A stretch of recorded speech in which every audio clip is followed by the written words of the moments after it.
Yeah, definitely. Sometimes, though, reflection years later does help a bit, but it could have definitely been handled better in the moment, because it took a decade for Kevin Harvick, for example, to, acknowledge that he shouldn't have been involved in the Jeff Gordon and Brad Keselowski deal, and that his actions were the reason that brawl happened, when both drivers could have talked and settled it, possibly, You know what I mean? Oh, 100%. I feel like most drivers, and especially ones that have been in the sport or racing a good bit of their life, they understand that. Mm-hmm. But unfortunately, at times it's these newer ones that come in that it happens with. And at times, I'm not going to sit here and say that I've ever been the best person. I'm not going to sit here and say I've been the best driver, but I'm not instantly going to jump out of the car and take off running after somebody and go get in their face and yell and scream. Because at the end of the day, what's that going to solve? It's not. It's going to, if anything, I'm going to look like an idiot if I go and do that. But besides looking like an idiot, people are going to think less of me, and also it's not going to help me in any form or way. But, there's been times I've gone down and spoke to other drivers one-on-one saying, hey, can I talk to you one-on-one? I want to talk this situation out, and gone there and talked to them, and things are perfect by the end of it.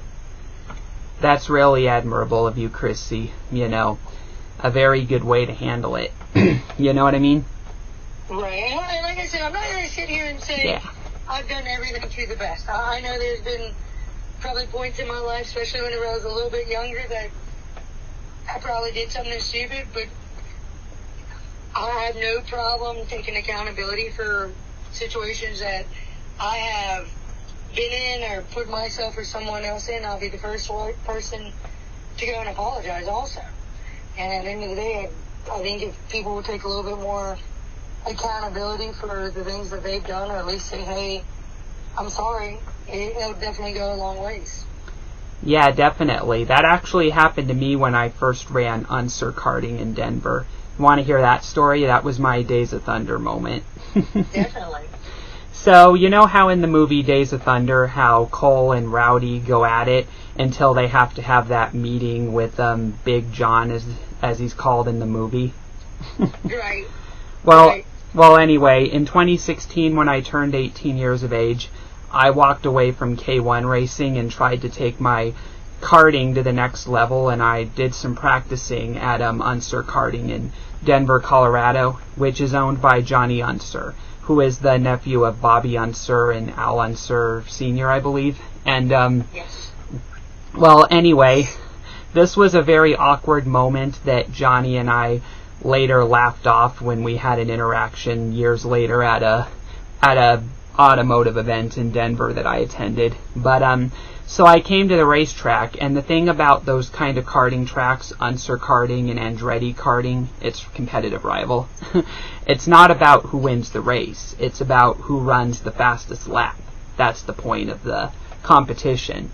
So anyway, the go-karts I was used to driving were 20 miles per hour, and despite being given a lesson in the session before the race, the 3 races that I was scheduled to run, I didn't understand at that age the full magnitude of the increase of speed in the Unser karts.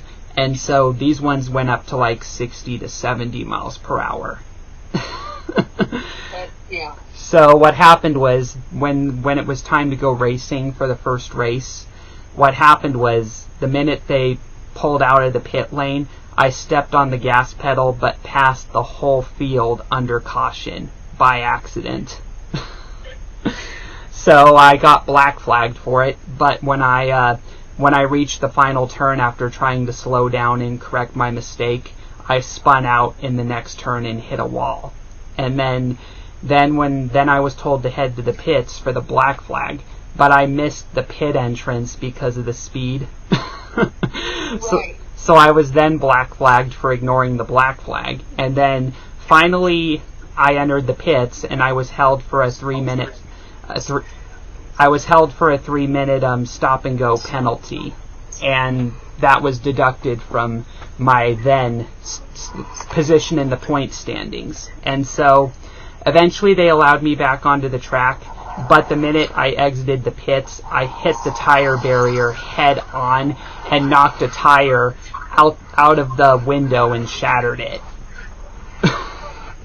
The window of the building. And then what happened afterwards was I was helped out by the track officials, and then from then on it was just running into anything and everything, to the point where I might as well have hit the pace car. Well, at least if you were going to do something big, you did it really big.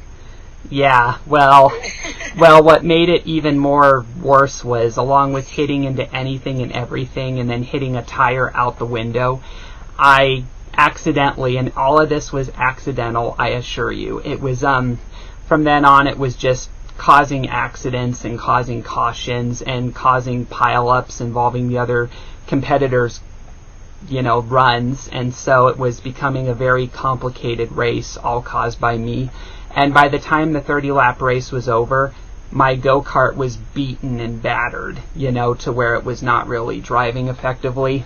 And what they did was they stopped my go-kart with 1 minute left by automatically stopping, like on a radio transmission or something. And they allowed the other go-karts to enter the pits, and then they helped me out of the go-kart on the track instead of allowing me to enter the pits with it. And then they brought me to the executives behind the karting facility, and coincidentally, and I was not aware he was there, the guy at the table was Johnny Unser. And when I came in, it was like that moment of Days of Thunder, the meeting, when Big John turns around and looks at Cole and Rowdy with that very stern look, That's that oh crap moment. It's that oh crap moment, because I remember looking up to Johnny Unser after knowing about him, and it's like I did not get a good first impression with him, and so it's like, oh crap, I hope I can make it up to this man somehow. And well, anyway, I had a very lengthy conversation with him where he sternly and unimpressedly and visibly upset, he told me that I had put the other competitors in danger with my actions and asked me for an explanation, and I simply told him that I was really sorry, that it was just a lack of experience, and that I would not run the next races and I would not ask for a refund because I wanted him to repair everything that I damaged.